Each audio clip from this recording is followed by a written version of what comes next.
welcome to Fiber Trek. My name is Sarah. This is episode 64, 65-ish, I think. I am coming to you from southern Maine in the United States. I had been in northern Maine last weekend and I had hoped to podcast, but alas, we did not get to it. It was wonderful to be back in my home. I hadn't been there since February for a number of reasons, but mostly because of some old dogs, and we've had a very transformative month here, beginning in April. So anyway, it was wonderful to be home. Wildlife abound, and I really wanted to share some of that with you, but I am back at my parents' finishing out my school year, working. And this is a beautiful venue too. I mean, it's pastoral and old stone walls and old farmhouses. But the flies are out here, which is, I had thought I might podcast outside, but no. There will be no podcasting outside probably until July. But it's not that bad. It's just being stationary. Like if you're stationary, but if you're moving in the southern part of the state, you're probably okay. We'll have to see how the bugs are up north. So I digress about bugs, but I'm so glad you're here. You are most welcome. Thank you for joining me. Thank you for reaching out and connecting and helping to create this community with the podcast and investing in the content. It's really important that I honor and acknowledge all of the connections and time that people put into reaching out. So thank you. On the show today, I have a finished object, I have works in progress, I have some acquisitions and discoveries, just a brief update on events, and then a fond farewell. So let's get started. Finished object. I finished Nanook by Heidi Kermeyer. Yay! Here it is. I did this in Jennifer Geyer's Lean In, and which is the first in her storybook yarns. It is a CVM Wensleydale Teeswatery blend. I'm not really sure. I just know it's long wool and some fine wool. So the CVM staple she describes, I think, is a little bit longer than what maybe we would typically understand it to be. But anyway, so right, what am I going to say about this? I'm going to talk a little bit about the beautiful collar that is the beginning of the construction. It goes all the way around your neck. It's a beautiful anchor. It accentuates and highlights the face. And I like it because it's not a frilly lace. It's this kind of hefty, ruggedy, open work, but it's got these medial twisted stitches that, I don't know, it just really, like I said, anchors the garment. And it's a beautiful focal point. So it's knit from the top down, and it is a cardigan. And what I liked about it is everything is finished when you're finished. So the edges are this beautiful I-cord, and you knit that while you're knitting. The fronts are garter stitch. The back is stockinette. The only thing I had to do really was just gently block it, and basically that just means kind of straightening everybody out. There are radial increases on the back, and they just needed some time and some support, flattening out and finding their space. So this knit is finished, and I haven't had a chance to wear it yet, but I am looking forward to it. What was I going to say? Did I want to say anything else about it? I knit it a little bit longer than recommended in the pattern, or how it was designed. And I also added some stitches to the arms. So I knit this on a US 7, and yeah. So it was a beautiful knit, and I was inspired by Emily of Fibertown and Rachel of the Wool and Spinning podcasts. I would highly recommend that. On the needles, I am knitting the Bohème sweater. This is by Randy Deebs. I'm guessing at that last name. I think she's based in Faro. This is a bottom-up yoked sweater. It has a beautiful yoke. Like it's like a full yoke versus like a color. It is color work, but I don't know how to describe that. if you're listening. So anyway, I ripped out the Ramble Shawl by Andrea Mowry. I just knew I wouldn't wear that. I may still knit it. It's a beautiful piece, but I knew I wanted to wear this yarn and reach for it a lot, and I knew I wasn't going to reach for that shawl. So this is Upton Yarn 3-ply Coopworth. This is the Ferns Watch colorway. It's a beautiful dusky purple. It was a gift. It was named for my Pyrenees, and so it was a really important yarn for me. So I'm knitting the body in that color, that kind of purpley stuff, and then I'm going to knit the contrast in this silver, which is silver birch, and Sarah dyes that up using, I think it's a tannin-based natural dye. I don't have enough for the whole sweater, but I'm thinking I have enough to do it as almost like a vest. So we'll see what happens when I get to that part. But right now I'm using this more as a template and a canvas versus than knitting the sweater. I use the numbers that she's got, and then I'm making amendments based on what my gauge is, and how I'm going to do some shaping, and so we'll see how that unfolds. But that's the current plan for that garment. I also cast on the Pompano tank by Kirsten Kapoor. This is from their book, Drop Dead Easy Knits. And I'm knitting it a little bit longer. I think right now in the pattern it falls just below the hip. And I'm going to bring it a little bit lower than that to kind of mid-thigh, more of a tunic length. It has an eyelet base. It's knit from the bottom up. And this is knit in linen. I'm knitting it in Starcroft Fog, which is an Angora lamb's wool blend. It's only like 10% Angora, I think. And I'm knitting it in the Osier colorway. So, and just as the book describes, it is a drop dead easy knit. So there's not a lot to see there. I'm about 40 rows in.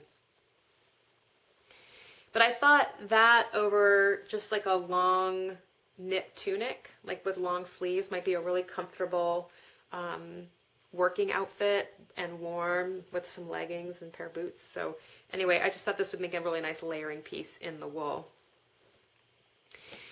So those were cast on because what I wanted to cast on, I didn't have the yarn to cast on when I finished the Nanook. So I have been dying to knit the Sea Change sweater by Jennifer Steingass.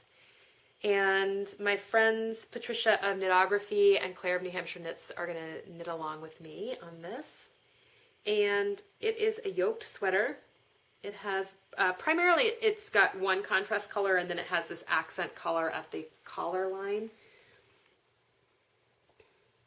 And it's knit from the bottom up. And I am really excited. I am hosting Jennifer at the Highlands on the Fly retreat at the end of October. And she's going to be just doing a talk on Friday night. We have a wine dinner on Friday night. We have a keynote speaker and just big heavy apps and heavy hors d'oeuvres. And people can mix and talk and bring your knitting and sit by the fire. And I try to usually have a keynote speaker or someone just to provide some inspiration. So Jennifer's coming this year. And she should be. She's been exceptionally prolific. She's got some gorgeous designs. She just released Engi. I picked this up. Actually, this makes up the bulk of my upcoming queue, right? Another yoked sweater, kind of traditional graphic circular yoke. And Telia is in my queue. My friend Sue Speak just did this particular sweater out of Great Bay Woolworks. All their natural colors. It's stunning. So anyway, Jennifer aesthetically just captures my imagination and is able to put out there exactly what I want to knit. So Sea Change, that's where I was going. So I'm knitting this out of Cornish tin. I'm using, wait for it, main color, gray. And I cast on the sleeves. I'm going to knit both the sleeves. There is some accent color work on the sleeves, so I'm going to do the accent piece and then I'm going to knit the sleeves together 2 at a time. And the contrast color is this kind of beautiful sea green. And I'm not really sure if I'm going to do the collar piece or just go back to gray. So those 3 garments are on the needles, and I'm just feeling the garments right now. It's all about garments and sweaters, and I have been really inspired by, like I said, Emily of Fibertown and Rachel of Woolen Spinning with the Nanook, and Pia Camabornia, and she knit a sari, and then I knit a sari, and she had knit, she's knitting another Linnea Ullman. She just finished a Sea Change, and I don't know, I've just been following and listening to a lot of garment knitters, and it's just been really inspiring.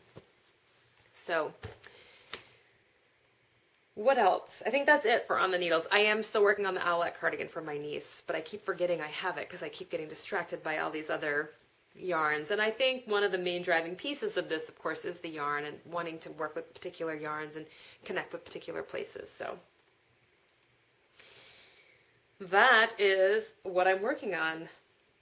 So probably not going to have any finished objects anytime soon, but you could tune into my sewing podcast if you wanted finished objects, because I've made some major progress on that. So acquisitions and discoveries. The gray ball of yarn for the Sea Change is the first ball I have ever wound on a Nostipinna. And I had ordered, and I don't have it with me because it's at home in the north, unfortunately. I had ordered in a barn owl Nostipinna from the Fox and the Sheep in Norway. I think she's in Norway. Anyway, her name is Nina, and she's Fox and the Sheep on Instagram. And she's a wood carver, and it is a stunning piece of work. It is the most gorgeous tool I own, and it was a pleasure to wind my yarn on it. And I'm so glad that Camabornia did a demonstration of how to wind on a Nostipinna. So everything came together for me. My first attempt was a little bit crude, but once I saw Pia do it, I was like, okay, I got this, and was able to wind that up. But it wasn't intuitive at first, and then I figured it out. I think Rob, my husband, had figured it out way before I did, and I think it's just one of my spatial issues surfacing. I also picked up from Emily of Fibertown, her shop, this bag. She may still have some of these, but I could not get this.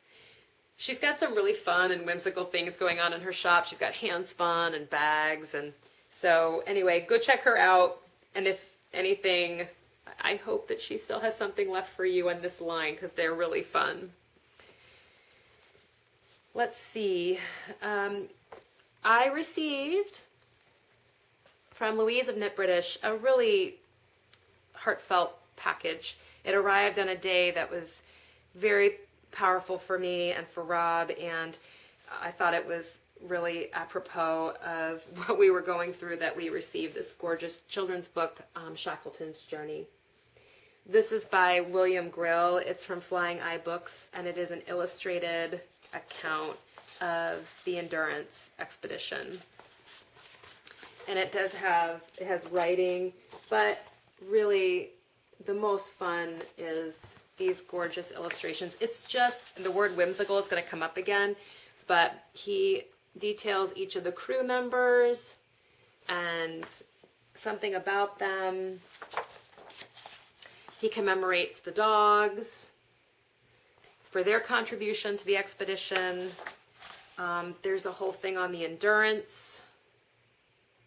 It's just a really fun layout and interpretation of an intense story, and I love the technicality of it. If you've ever read Paddle to the Sea, the book, it reminds me of that. There is a story, but then he has all of these really cool side notes and footnotes in the sides of the book that correlate to the illustration. It's just really creative. And there was one other.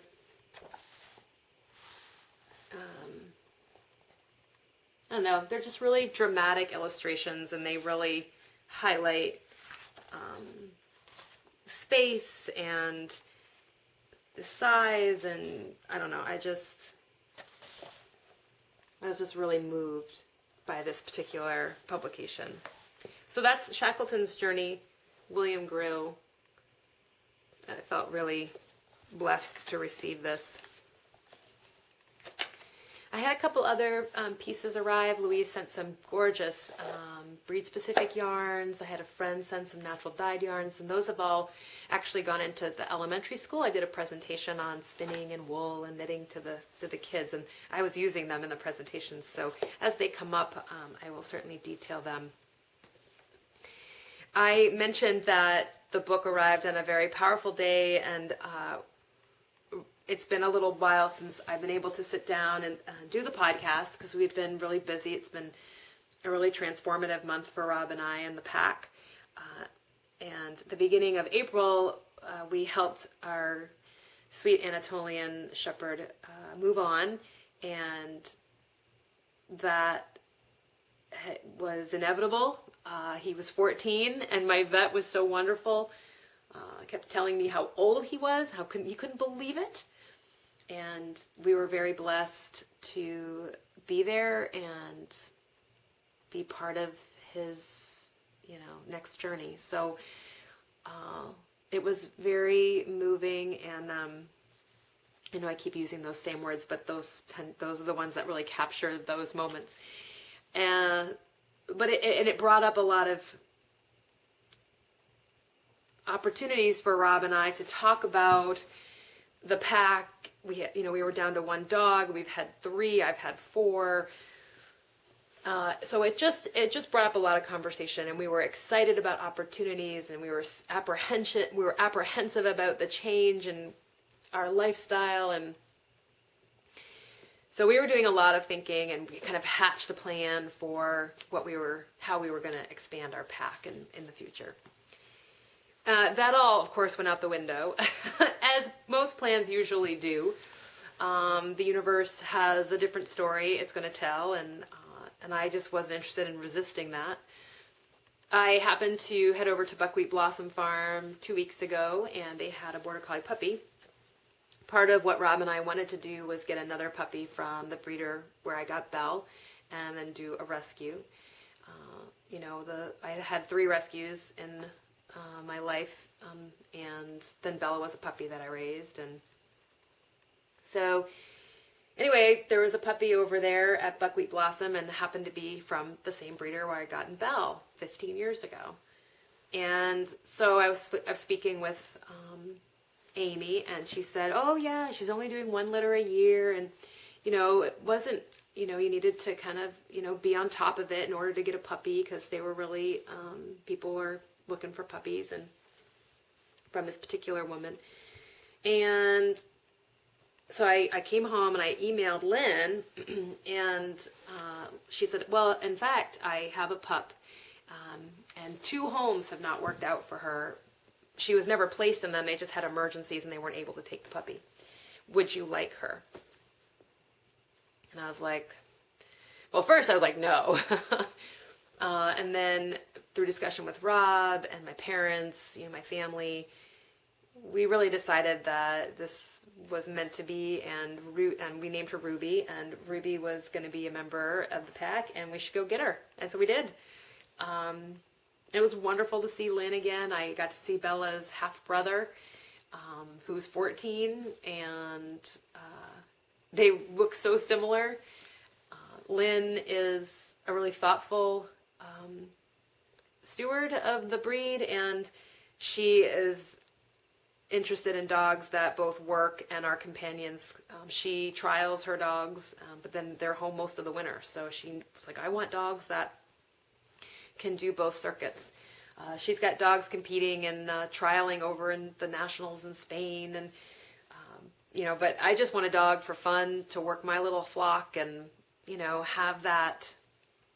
It's a very satisfying experience to work with an animal, whether people who ride horses or drive animals or work dogs. I enjoy it. So I'm not interested in competing in any way. Just getting out and getting dirty and listening to each other and reading each other, and taking long walks in the woods. And so far, Ruby has been nothing but a gem. She's a really good listener. She's tuned into me. I'm primarily working right now on Leave It. So I just desensitizing to the sheep, desensitizing to the car, desensitizing to the horses. So when we're around those animals, you are checking in with me, and so treat, treat, treat, treat, treat. I think these are easy places to be, but you are constantly having an ear. And she's doing great. She listens, she knows her name, she checks in, and she's super fun and super funny. So Rob and I are completely enchanted. We're really glad we did it, and we're going to just see how the future unfolds. Bella's doing wonderfully. I'm so glad I had the chance to do this with her. She's a great co-parent, since Rob and I are kind of apart, but she's a steadfast participant in Ruby's training. She's been really patient, but also clear about boundaries, and that's kind of what I wanted. I wanted Ruby to have two very strong representatives of the adult world to bounce off of, to learn from. So we're really excited. She's right here. I'm going to lift her up so you guys can see her. She is asleep. I hate to bug her. Come here, boo-boo. So this is Ruby. What do you think, buddy?